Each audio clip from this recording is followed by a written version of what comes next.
பூவிழி வாசலில் யாரடி வந்தது கிளியே கிளி, இளம் கிளியே கிளி, அங்கு வரவா கனியே, மிளகோடவா கனியே, இந்த புன்னகை என்பது சம்மதம் என்று அழைக்குது எனையே.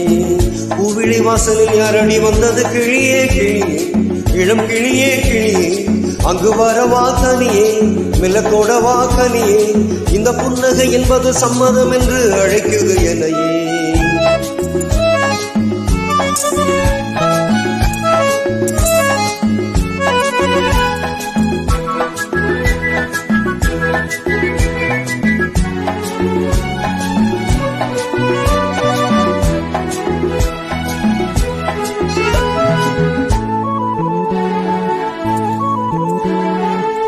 அரும்பான காதல் பூவானது அனுபவ சுகங்களை தேடுது, நினைத்தாலும்